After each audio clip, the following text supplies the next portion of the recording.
Welcome back to Earthspeed. In today's interview, we examine the profound interconnectedness of life and death and the sustenance that binds them together. Farmer and poet Wendell Berry once said, "Eating is an agricultural act," meaning that whenever we do eat, we are directly participating in the growing of food, a process that often includes death. And living our modern lives, we are quite disconnected from this reality and tend to take for granted the complex truth of death being done on our behalf. A denial of death and dying is a predominant default in our culture. But is this healthy for us? Is it healthy for the way we treat animals? To educate myself, I reached out to Kate Kavanaugh, a thinker, craft butcher, and a voice that echoes the depth of this relationship with nature and food.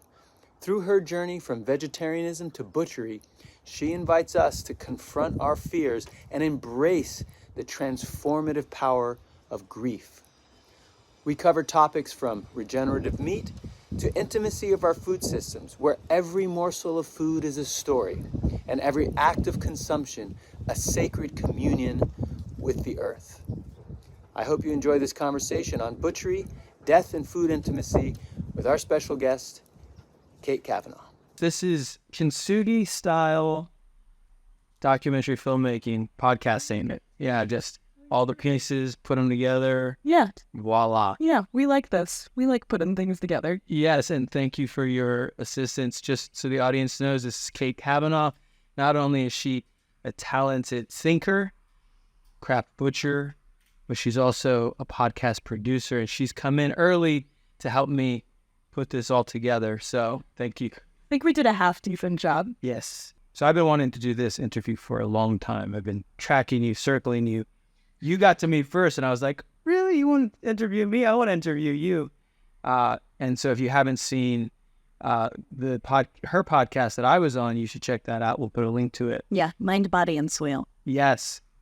And now you get to be on Earthspeed, which is awesome. Because, yeah, I've been really inspired by just the way you approach the work that you do and calling people into a greater philosophical approach to life and death.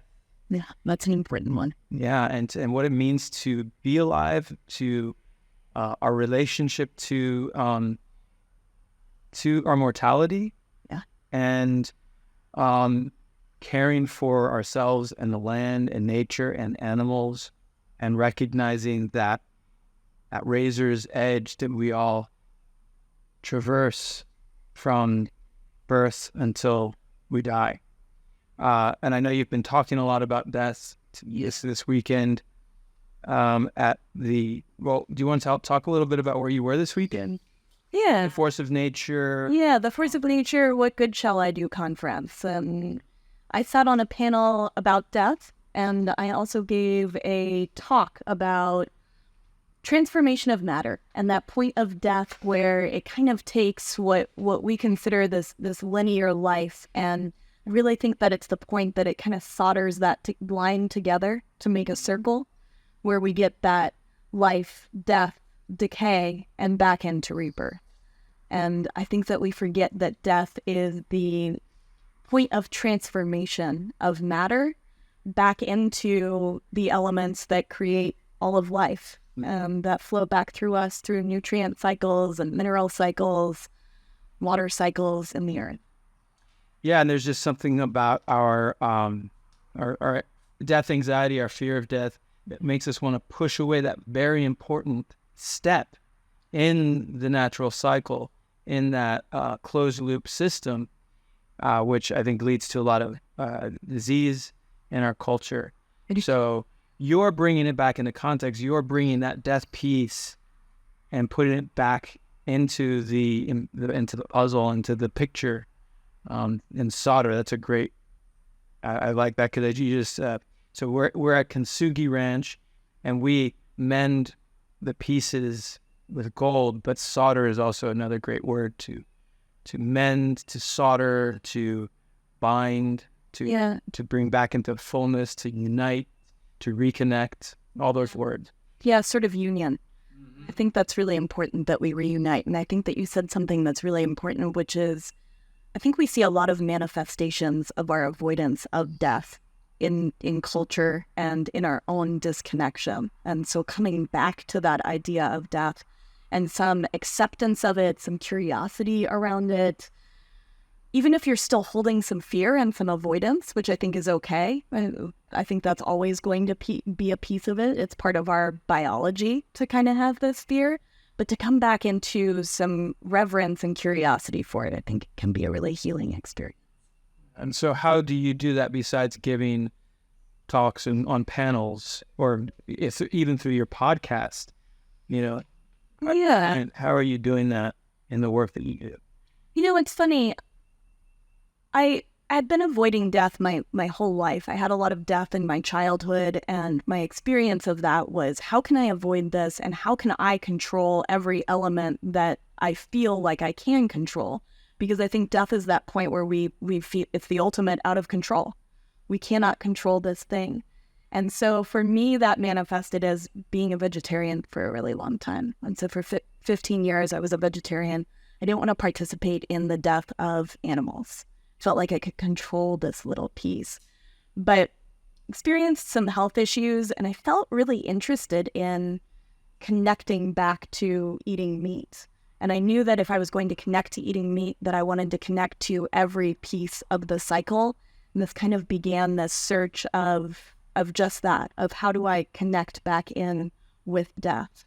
And so I sought out the skill of butchery because I really felt that would help connect me to being able to see an animal's life sort of from the inside out and give me a chance to connect with farmers and ranchers and our food system and the places where we've kind of hidden death. There's a lot of obfuscation in our food system around death. We kind of tuck it behind four walls. I think there is in culture too. I mean, hospice and hospitals and concentrated animal feeding operations. We've just kind of put death in all of these places that are away from us. And as I went through this journey and as I became more connected to my food, I just wanted more of that connection piece. And that led us to the farm and killing all of our own food. And so we raise and kill, hunt all of our own food. Mm-hmm. Yeah, I listened to a podcast on permaculture, and they interviewed a gentleman by the name of Andrew Magazine. Do you happen to know him? No, I'm not familiar with him. He introduced me to this concept of craft butchery, and he was a dancer. So I think he went to school for dance, and so he was a classically trained, I think, modern ballet dancer. I don't know exactly, but he was big into dance, so it was all about movement and knowing the body and how it flows. And then he got into craft butchery. And so he approaches the harvesting and the breaking down of an animal through a great reverence and appreciation for the majesty of the animal and its body and how it moves and the muscles and how it is all interconnected and how it slows. And just, I'll send you the podcast. It's so beautiful, but I sense a lot in what you do that's familiar, where you're showing appreciation and reverence for these animals. You're not blindly harvesting and killing them. You're actually showing great respect and appreciation. The last time I saw you in person was at the Force of Nature buffalo harvest, and you were blowing up the lungs.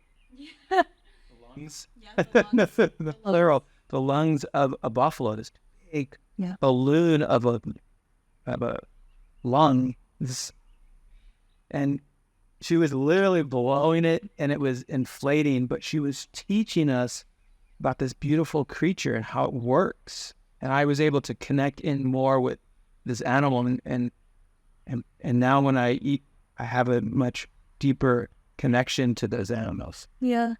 I think that there's something really incredible about getting this chance to peek inside of biology. It's such a mystery to us as it sits underneath our skin.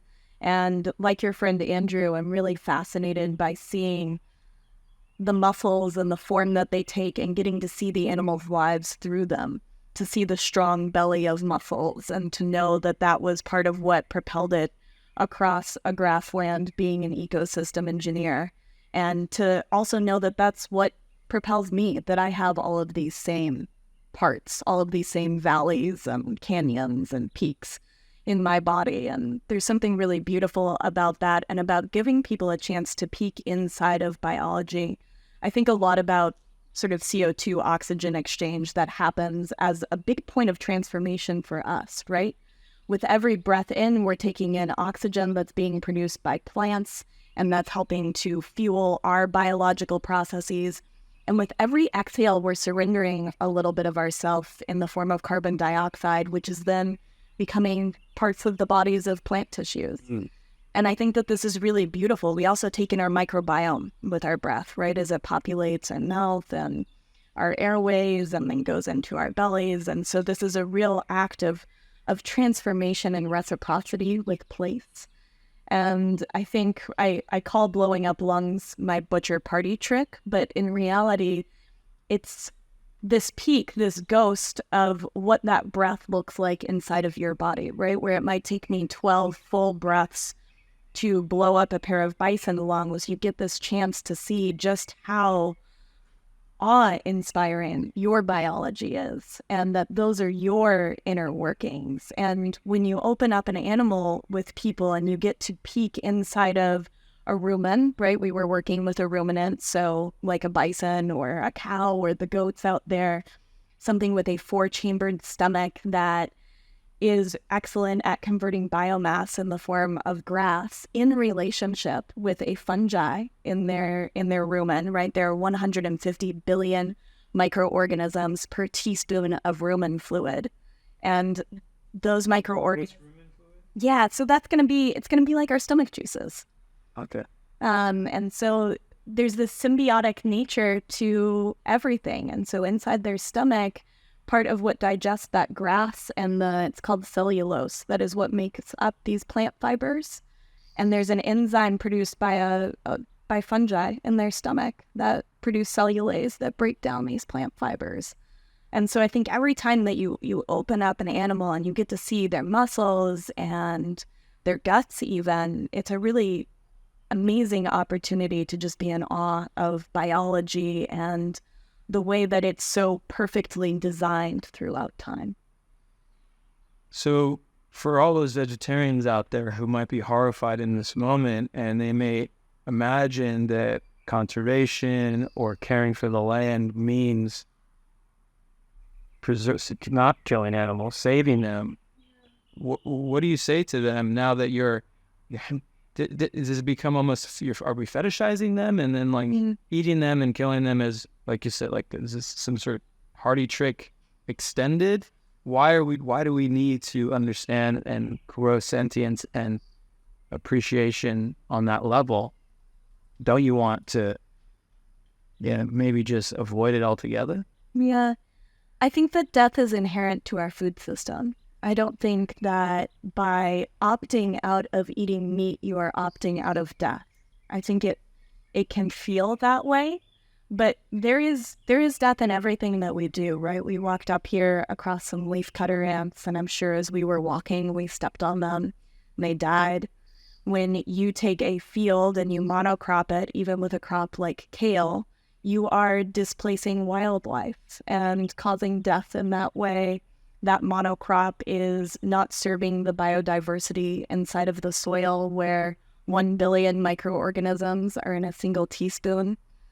And there's life that, I think a lot about the way that we view life in a hierarchy, right? So these soil microorganisms might not rate in the same way. They don't have the same appeal as looking at a cow and talking about that life because it doesn't feel as sentient. I'm really not sure that that's the case, though.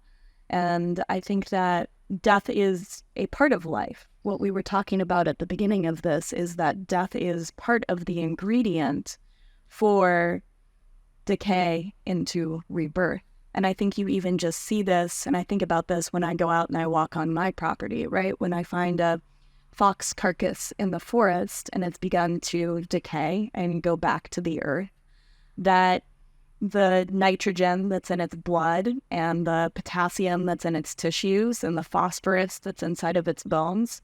That's NPK, right? That's what we use as synthetic fertilizer. And while I think that there's a lot more to fertilizing and fecundity and fertility than just those three elements, I think that's very reductive.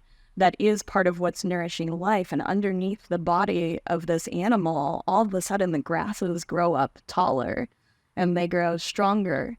And so there's this transformation of matter. And we talked a little bit about this at the beginning, but that's happening within us too, is that you have these incredible symbiotic relationships inside the soil between the roots of plants and mycorrhizal fungi that are harvesting minerals from rocks, which I like to tell people are just stardust compressed through deep time, and bringing them up into the plant tissues. And then as we have these animals that graze landscapes that they co-evolved with, that are necessary for each to survive, that the grasses need the hooves of these animals to press seeds in, and they need the urine and manure from these animals to fertilize the ground. And then they're eating those minerals, and then we're eating them. And there's just this kind of reciprocal transformation and cycling throughout time, whether you leave an animal or not. And so I think that death is part of the system. And I mean, to speak to the other thing that you said, I think it's important that we not fetishize this. And I think it's easy for that to happen in the meat world. And I think that there's a decent line between fetishizing and having reverence for this connection that is a part of what makes us human. We are one of 40,000 generations of hunters. That's how long Homo sapiens have been hunting, 40,000 generations. And having that touchstone with death and this reverence for being a part of the ecosystem, which we very much are, right? We're not separate. We're a part of nature or the environment. It's not outside there. It's in here. And to be in a relationship with that is to be in a relationship with that. No, I think that's well said. So we're essentially remembering that connection. And there's so many things within our culture that that invite us to forget or to numb or put up a wall. You know, I'm just thinking about we're talking about fetishizing meat. You know, I think about Burger King commercials or Chili's or whatever, and it's like this all flame broiled piece of cut of meat, you know, and you have no relationship to where that animal comes from. You have no respect, no honoring of that animal and its life. It's all just separated or isolated or thrown into a plastic bag that you buy from a supermarket. And so you're actually taking that very important step in making the connection. And so that you can have the reverence and the honoring of the animal and so it takes more work a little bit, right? It takes some effort on your part. It does. To engage. It does. It's not convenient all the time. Right. So factory animal farms, those are industries of death on behalf of the consumer.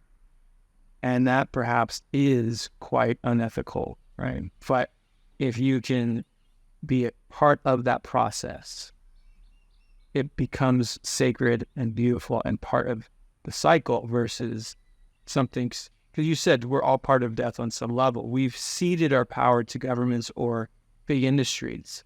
And if we're not connected to it, we don't know how they're doing it. And they're doing all sorts of, I think, unethical practices, hormones, and cruel raising, you know, just packing the animals in, feces, the whole thing. That I can draw a line and say that's wrong, that's unethical. Yes, absolutely. And I think that you hit on something. We outsource death to these big corporations and to the government and to other people for our food. And within that, we've really focused on, and I actually think that this is really interesting. When we become disconnected with death, and this has, I think, been happening especially over the last 500-600 years, and even more so in the last 60 years. But when we become really disconnected with death, I think we see manifestations of that in culture. And I think there's this idea of everything being in service to yields, which the factory farming system is very much in service to these yields of our food system. There's this idea of growth and perpetuity, because when you remove death from any system, then there's just, well, we can just grow this. This feedlot can be this size, and we can grow these cattle even faster. And these are the conditions that we need to create in order to maximize our yields, to maximize our profits, to maximize the bottom line. And I think that even that in itself is a symptom of our disconnection with death, because there is this idea that it will just grow asymptotically in perpetuity. And it's not something that we need to connect to. And it's a space where we're very disconnected. And in that, you find things in service to that system, which are going to be things like antibiotics, hormones, and just absolutely horrible living conditions for these animals, and completely separate from the spaces that they evolved in. They are disconnected from nature. They are disconnected from their own animal instincts and desires to live, to be in relationship with grass and sunshine and dirt. So what would you call this kind of meat? Would it be regenerative meat? Is there a category for it? For the People wanted to find, if they wanted to support this kind of animal practice, where they're in connection with the land. Yeah. Is it organic? Is there yet a category that can be marketed, or how does somebody, what if someone doesn't have a local butcher, a local farmer? Absolutely. I mean, a couple of different things here. Maybe it's not yet accessible to most people. It's not necessarily. It depends. There are some, and I think regenerative is one word that's being kicked around. I think that it is also being picked up and co-opted by some bigger corporations in a greenwashing effort. And I think that happens with every label that we've come up with. It begins to be diluted as people view it as a marketing opportunity. But I think that, number one, connecting with a farmer is oftentimes easier than you might think. There are farmers markets in most cities, and you can talk to a farmer and rancher, shake their hand, because people are part of the system too. When we're talking about communities below ground in the soil that these animals are nourishing, there are also communities above ground that are mirroring those communities in the soil. And I think part of that starts with shaking the hand of a farmer or rancher and getting to talk to them about their practices, maybe getting to go see some of their practices. I think that there are companies, I think Force of Nature does a very good job and is a little bit more accessible in like a grocery store setting. And there are a handful of butchers that focus more on regenerative meat. There aren't very many. But I think that this is something that's growing, and the more that people seek that out, the more it has the opportunity to grow as we create an ecosystem of people that want to support their local ecosystems. We also built a little farm finder for helping people find a farmer near them. Oh, you happen to have a tool. We have a tool. We have a tool for this called Near Home. We can put a link to that in the show notes, because I think that this is a perfect, and you can filter it through the practices that you're looking for. Like if you really want it to be biodynamic, we have a filter for that. And everything is grass-fed and regeneratively raised as the base standard, but there's lots of filters therein. So what's the main animal that you raise and harvest? We work a lot with goats and cattle, both, as well as pigs and all manner of poultry. So chickens, ducks, and geese. So can you just talk through, like, what's the process of breaking down an animal? How does that work? From life to death and into the freezer. Yeah, it's for those that are totally unfamiliar with this, and it's maybe a little scary for them to think, I can't even imagine going through that process. Like, just walk us through what it's like to go through that life to death to processing. Yeah, and so let's take a goat for example. I think that's something that's accessible, and for us on any processing day, and I like to say this at the outset, when we wake up on processing day, there's a lot of heaviness. I don't find this easy. We raise these animals from birth and have been there their whole lives. We love them. We name them.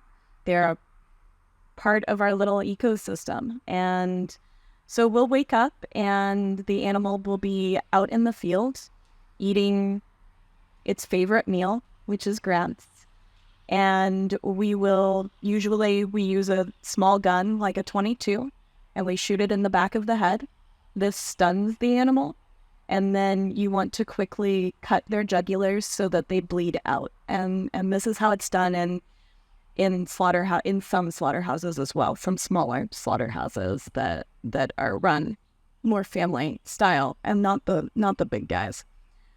And then as it's bleeding out, we will pull it up. We usually hang it from a tractor, from something called a gambrel, which kind of hangs it so that we can easily gut it. But if we were hunting in the woods, we would just gut it on the ground. That's a process of opening up its abdominal cavity and taking out the intestines and the stomach. For us on the farm, we try to use as much as we can. So we'll even take intestines and we'll prep them for sausage casings. Stomachs can be used either as like a cooking vessel. We often give them to the dogs as green tripe.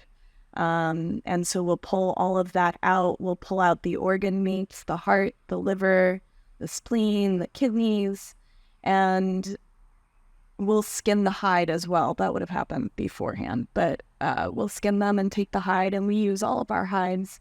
We salt cure and tan everything on the farm because we really want to use every last piece.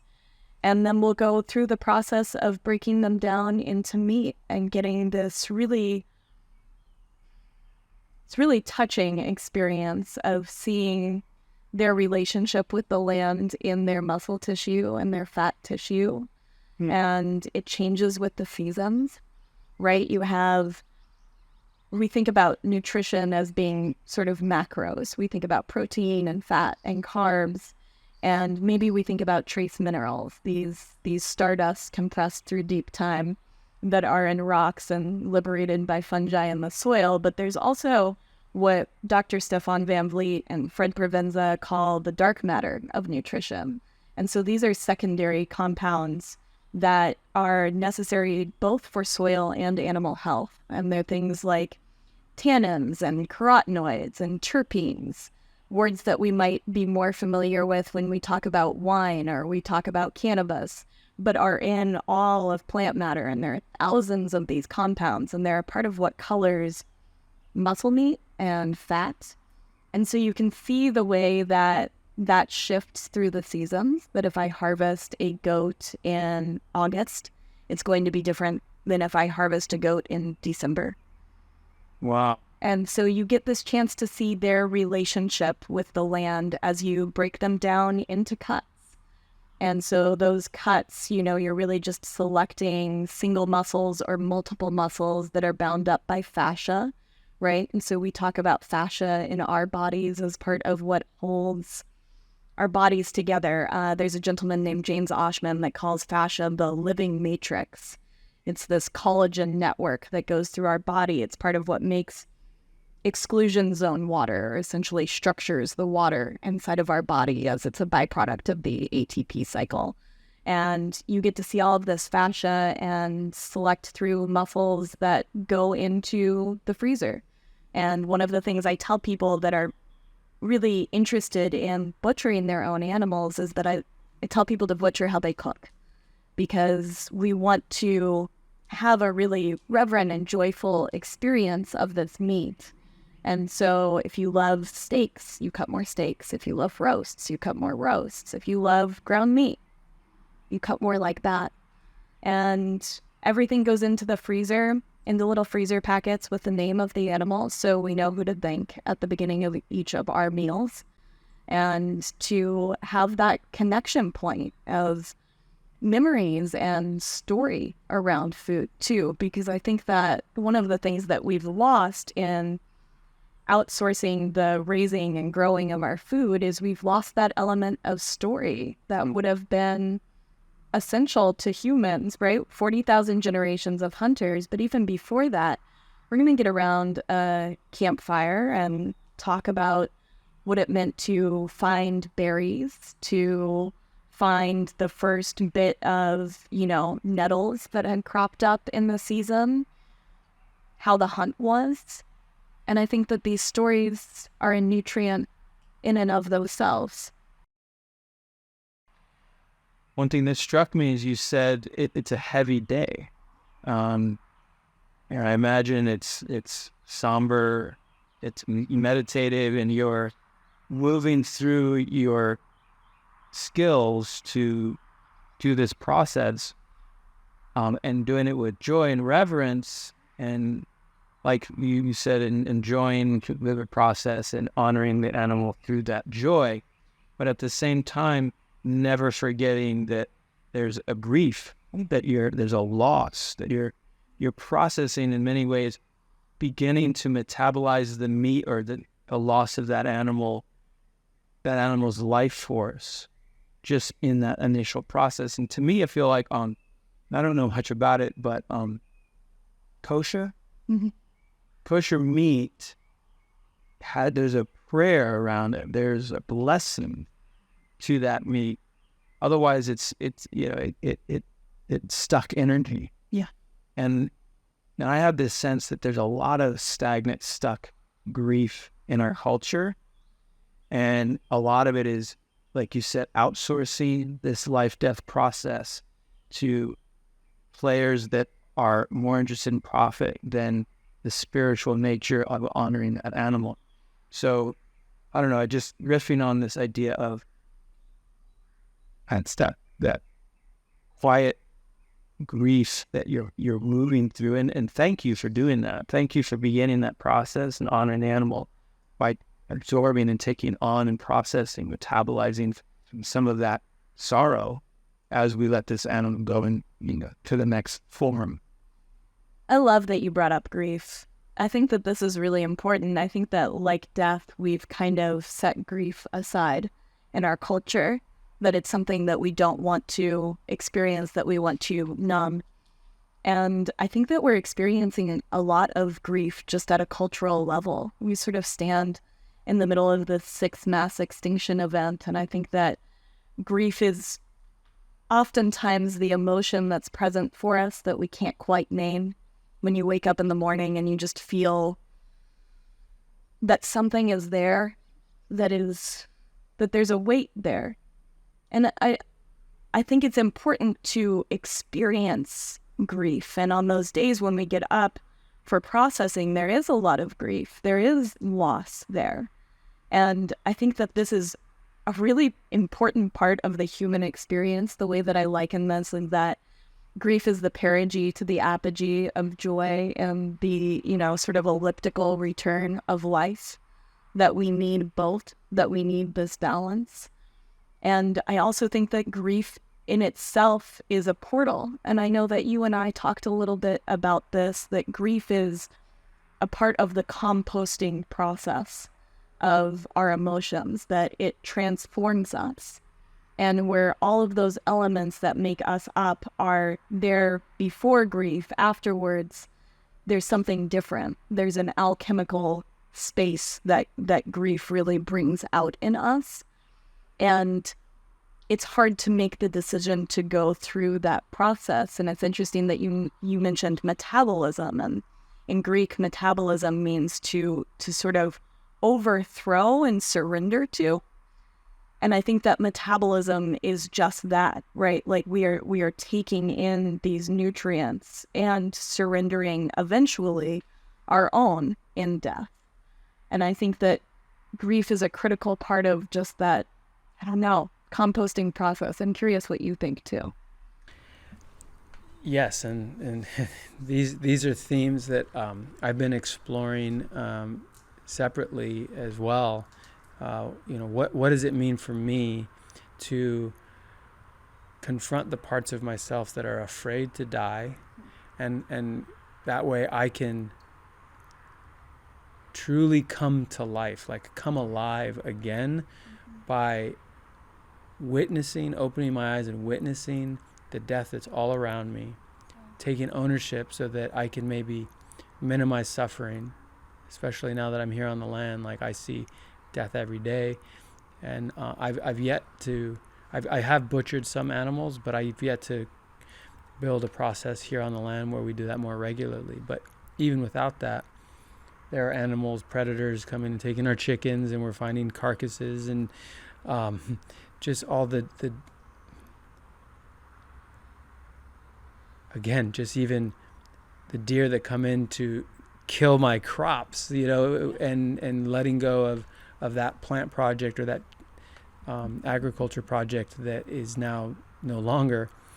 And I'm always constantly allowing myself to just witness it, be with it, not avoid it, and begin to take that in to my heart, because I believe that we as spiritual beings have the capacity to process and metabolize and transmute all of that into new life.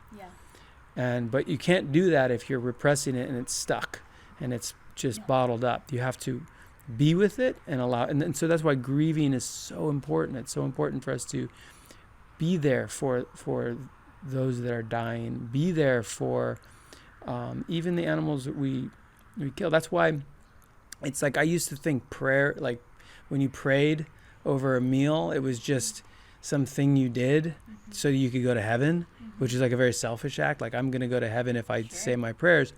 But now when I pray, it's to honor the food that we're eating, that's giving its life so that we may live. Yeah, I want to riff on this because I've been thinking a lot about this, and it's still kind of rattling around in my brain. It's not perfect, right? But I've been thinking about the boundary between self and other that we experience, and that seat of the witness. And I think that we're spending a lot of time nourishing that idea of witnessing through the idea of meditation. And I'm really interested in experiencing it through life. Like, I want to witness what is happening around me, what is happening on my land, this experience with my animals. And within that, has really called into question for me, like, what is self? What is that witness? And what is other? Especially when, as humans, for every one of our cells, there are 9 cells that make up our microbiome. We are only 10% human. And the interaction with those cells changes us on even a neurochemical level. 90% of the serotonin in your body is produced in your gut. That's why it's called a gut-brain axis. It's this whole other brain. And if we feel like the seat of self is somewhere in here, maybe it's made up of this concert of organisms. And I think that food especially really calls into question what is self and what is other. Because with each bite we take, and we breach this boundary of what we perceive as self as we lift fork to mouth, and we chew our food, and those nutrients that were once stardust, that were once in the soil food web, and then in plant tissues, and then maybe in animal tissues, go into our stomachs, and then in our intestines, they transfuse across a 1 cell wall thick membrane, and they become us. Those nutrients that were once other, once outside, are suddenly self, and they are within. And I think that this is such an intimate act. Eating, one of the definitions of intimacy is a union of particles. And I think that's true intimacy. That's where we were, right? This is that union of particles that we experience that I think is only rivaled by conception, by pregnancy. And it really is this diaphanous boundary between self and other. And when you couple that with this idea that you're only 10% human, where do I begin and the interconnected web of life ends?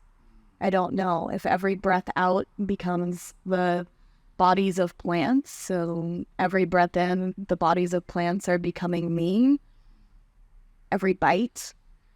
And so I think this act of witnessing, I've been really curious about it lately. I don't have any answers, but if I can't even identify the seat of the witness, if that is just this concert of life that I contain.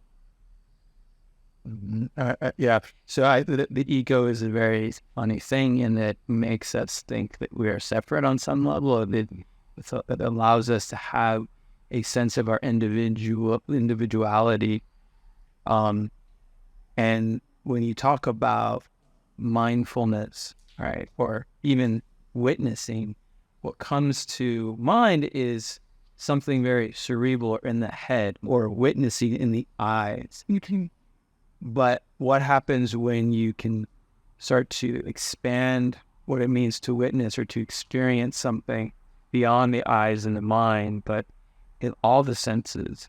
And if we can increase sensation, if we can create awareness through our body, through our intuition, through the non-tangible, the non-physical senses, and can we truly start to connect into and witness and experience the world around us? And you collaborate with all of the microbes that are within us that are doing a lot of the work for us, a lot of the witnessing and experiencing on our behalf, and they're giving us important information. They're speaking to us. So maybe we're expanding our awareness through our complex, interconnected web of non-human senses, so that we can recognize that we are not disconnected, but we are deeply connected. And then, yeah, my old nonprofit, which was sort of in very narrow, conventional conservation realm, and I was sort of disillusioned with that. I started it, but I was at a certain point, I just felt like my work was done there, and I needed to move on. And one of the conversations that made me realize that is I wanted to change our mission to explicitly increase more intimacy with nature. And there was some people on the board that were disturbed by even the suggestion of the word intimacy, because we're so repressed on so many levels, and I think intimacy conjured something sexual to them, something erotic. But we have so much shame, so much fear around connecting or being vulnerable and opening up to that. Maybe even there's an erotic nature to our connection with the earth, and that can be a beautiful thing. Life comes from intimacy. Life comes from that erotic charge and that connection with another, where you do become vulnerable, you do intertwine, you do connect deeper than, very deep.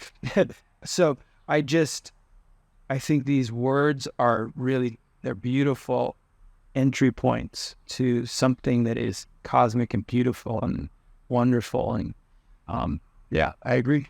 Did you read that book? Did you read Matter and Desire, An Erotic Ecology by No. Andreas Weber? No. I will now. Andreas is this beautiful, he's kind of a philosopher. He has degrees in marine biology and a couple of other things. I just interviewed him on the podcast, but he wrote this beautiful book as well as Biology of Wonder. And this idea, I really like that you mentioned that, because I think that we're experiencing intimacy both within our five senses, right? That there is something intimate that I can only see as much as I can take in all the beauty that's around me, right? That I can only touch as much as there is something on the other side of that touch being felt. And so there's this reciprocity in our five senses that I think is what Andreas calls interpenetrations.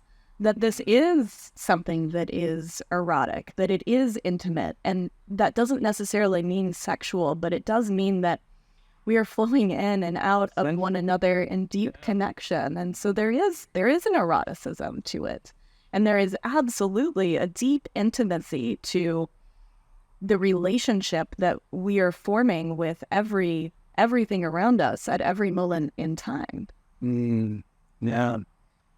Yeah. I mean, anybody who's ever worked in the soil, has penetrated the soil and put their hands in the dirt, there is just something deeply gratifying and just grounding and nourishing to feel held, to be held by the earth, and it's whether it's, we call her Mother Earth, right? But Charles Eisenstein, talks about Lover Earth. Yeah. Right. It's not just the mother who's taking care of us, and we're like the, adolescent, immature, coddled child, but maybe at a certain point we step into an adult relationship with this planet, and we treat her like a lover would. We care for her, we give to her, we serve her, much like you would someone use love on your equal playing field. Yeah, and that brings it back into reciprocity. I haven't heard Charles Eisenstein say that, which surprises me, but that turns it back into reciprocity, that we are in service. And we are thinking about what creates that homeostasis, what creates more aliveness, what creates more embodiment for Earth and for ourselves. Because we've been held for so long, and I think that we've forgotten that it is a reciprocal relationship, that we can be in service as much as Earth continues to always be in service to us, whether we are cognizant of that or not. Let that land. This is all. Yeah, I think the argument for nature connection, the argument for Earthspeed, getting into the cadence and the rhythm of the earth, movement, if all of these words do feel very sensual and very, it's you. It's getting back into sensation. Mm-hmm. When your culture has numbed, right? And this is yours. So I'm realizing in this moment, when you have been numbing and disconnected, when you have been driven by fear, when you are disconnected from all of these cycles, right? And we've disconnected ourselves in so many different ways. We have air conditioning and heating systems that create a line where there was once, bit more amplitude, right? You wake up in the morning and it's cooler, it gets hotter throughout the day, and then it cools back down. But now we're just in this static space. And we've broken things with the refrigeration cycle. I think that medicine has done a lot of good and sometimes disrupts the rest and recovery cycle. That we disrupt our circadian rhythm with all of our light bulbs and blue screens and fancy lights and all of these different things. And so I think that disconnection sort of flattens sensation. Mm-hmm. And how do you bring that back but to seek out more connection?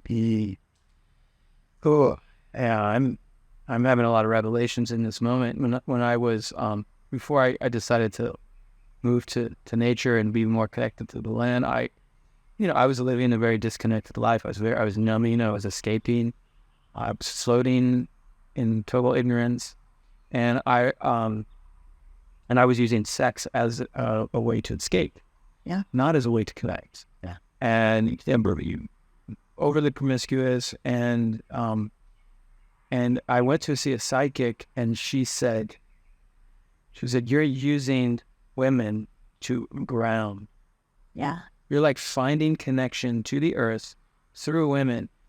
And yeah, stupid. And I was like, I don't know what that means, but she's like, you need to be in the earth. You don't need to go through women. You can just go right to the earth. And I said, what do you mean, like, fuck the earth? He's just like, yeah, if you have to, if you want, but you don't have, you can also just go get on the ground, in the soil, dig in the dirt, be into the dirt. And I went through a period of celibacy, and that was a period of, like, suddenly did not have the escape of sex, or because it's a drug, right? It's Absolutely. Yeah, it's a high. It releases all kinds of chemicals in our bodies and our brain. And suddenly I was thrust into so much feeling and experience, and I was like, I don't know what to do with all of this emotion coming up and all of this stuff that I've been holding down and repressing. Don't know where it's gonna go. And I started my first garden, and I started working in the soil, and that's where it went. It was literally charged back into the earth, all this emotion and all this trauma that I'd been working through. And so, we have a mental health crisis in this country. We have an intimacy crisis. We have a meaning crisis. And there is nothing like going into nature, being in the soil, working with animals, getting to them, even, butchery and processing your own food as a way to discharge all of the pain and the trauma and the sorrow and the grief back into the world, back into the earth, so that it can become part of that cycle. Ooh. So we can compost it. Compost it. That's right. Metabolize, process, transmute, compost that. I think it's interesting what you said, because I think oftentimes we're experiencing these things that are sensation, right? Sex is this act of heightened sensation in every possible way. Yeah, and I was thinking that I was connecting, but I wasn't. I was just extracting the drug. And I think that so often we find these places of heightened connection, and instead of dropping into them and really being present with them, we're just using them for that sort of, not considering the amount of sensation that could even happen then, right? Like that there's more.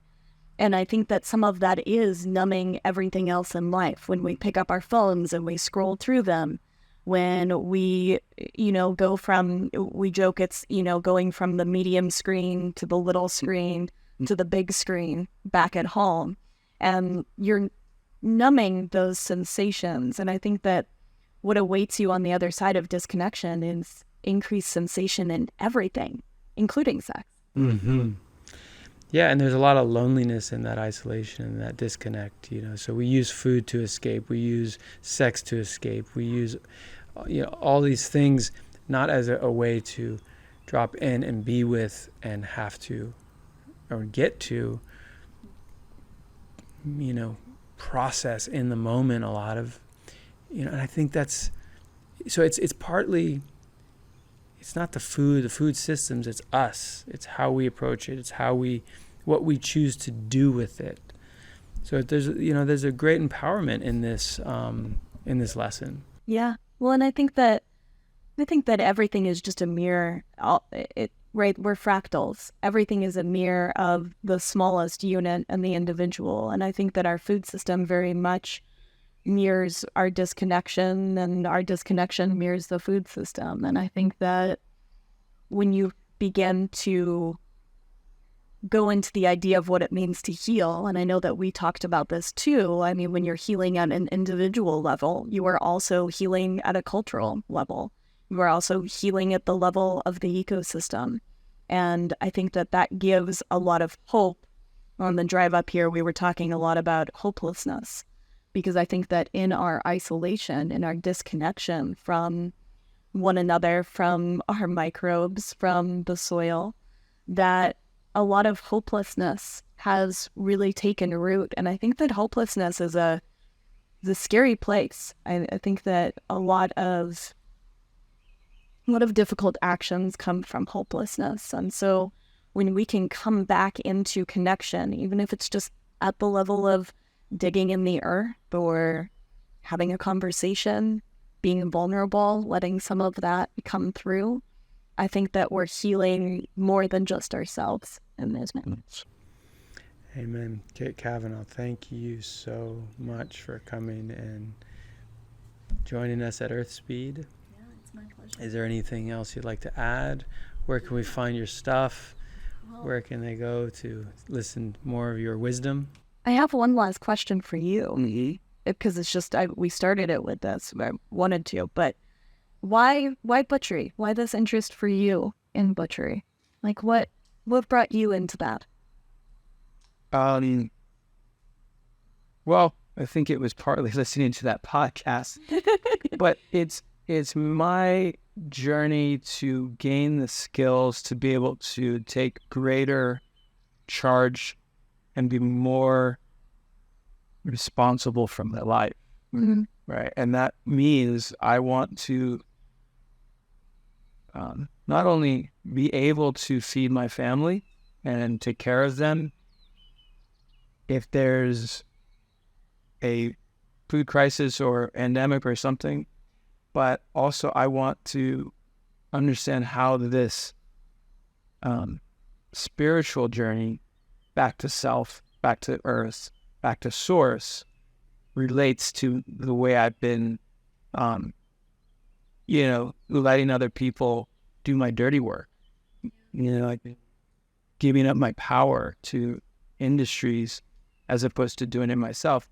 Even like, I was thinking about, what was that show, Portlandia, right? I had never really watched the show, but that one clip where It's the clip. the clip, right, where they're talking about watch that. chicken and what its name was, and they sort of jokingly, mock this idea of having greater connection to the food where it comes from, and but yet, like I really, that's what I want. I want to know where my food comes and know it, and I want to not just know what the provider is, what the purveyor is, who my butcher is, but I want to know the feeling of that animal and where it comes from, and understand it's wanting to be alive, even if it's it having a mother, it having a baby, it not wanting to die, and yet I'm killing it, I'm eating it. So how do I square that with my conscience, with my place on earth? And I think it has something to do with taking responsibility and ownership for that life and its death, so that it can be released. That energy can flow through the cycle, and that means that I have to know it so well, so intimately. And part of that intimacy is knowing how the animal, how it was designed, the muscles, how, the sinews, the fascia, and these are things that I can learn.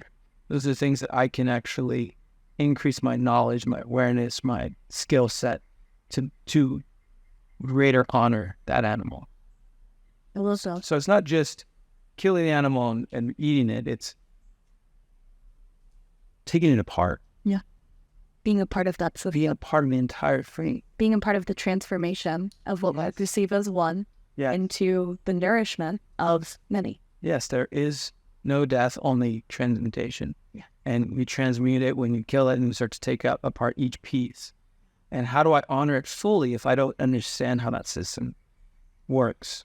How do I eat a nose to tail diet if I don't understand what I can eat or what I will, process for the dogs or give back to the earth? Yeah. And let that be a point of prayer and reverence for source, for God, in every step. Yeah. Yeah. That's interesting that you say that, because I feel like the entire act on those processing days that we talked about is an act of prayer. Like it is a moving, living prayer. Amen. There we go. You can find me on my podcasts, Mind, Body, and Soil with Kate Kavanaugh. Great name. Mind, Body, and Soil. Mind, Body, and Soil. You can find farmers and ranchers near you at Near Home. We'll get some links to that. And that's the app? It's a website. A tool. It's a website. And then you can visit our butcher shop in Denver, Western Daughters Butcher Shop. And you can find me on Instagram at Kate_Kavanaugh. And touch that. Yeah. It's been a pleasure. Yeah. All right, guys. My name is Kate Kavanaugh, and we are exploring greater intimacy with our food through butchery here at Earthspeed.